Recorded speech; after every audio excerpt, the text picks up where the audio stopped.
Cédric Kobilko, bonjour. Bonjour. Alors bon, tu commences le football à quel âge toi? Moi j'ai commencé très tôt, vers 4-5 ans.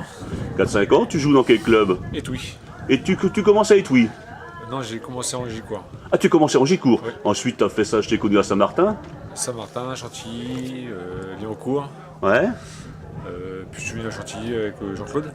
Ah, d'accord. Et puis un jour, tu arrives à l'US Étouis. Voilà. Et puis il s'est passé quelque chose dans ta carrière. C'est la saison passée. Hein. Oui, Tu as été accidenté sur le terrain. un choc Tu veux nous raconter comme ça, sans trop de détails, un petit peu ce qui s'est passé? un choc aérien avec Anto Godemont. Malheureusement, je suis mal retombé, j'ai eu plusieurs fractures à la tête. Alors donc, on peut considérer que c'était grave. Oui, oui, c'était grave. Tu peux parler des suites En fait, j'ai eu 6 mois d'indisponibilité de travail. Ouais. Et puis, c'est l'envie de revenir au ballon qui m'a fait. C'est l'envie de revenir au ballon. Voilà.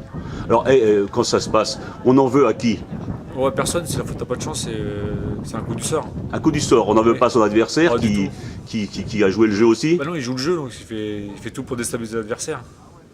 Après, comme je vous dis, c'est la faute t'as pas de chance. Et quand on est sur le lit d'hôpital, on pense, on dit, on n'aurait pas dû jouer, si on n'avait pas joué, On ça n'y serait pense pas, on pense juste aux copains qui eux, vont avoir la chance de pouvoir jouer. Ouais. Et que nous, on est bloqués sur le lit, quoi.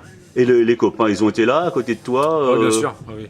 C'est pour ça qu'à Étouis, c'est vraiment un club familial et on peut compter sur tout le monde. D'accord. Et tu disais, c'était vraiment l'envie de rejouer qui Oui. t'a redonné. La plus grosse envie, puis étant père de famille, c'était montrer à mes enfants on peut rebondir malgré un accident, quoi. Et toi, tu n'as pas hésité à rechausser les crampons et puis d'être présent tous les dimanches. Non, du tout.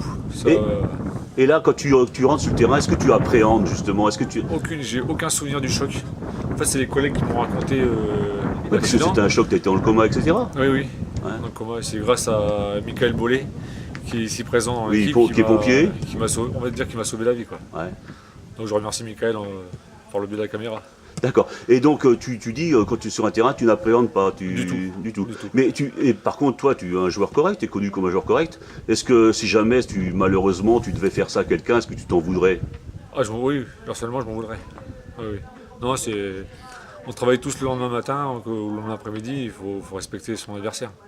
Voilà, j'allais dire que c'est une bonne leçon pour ceux qui malheureusement subissent des coups sur les terrains, mais aussi pour tous ceux qui jouent au football, quoi. Puis ça reste un sport avant tout.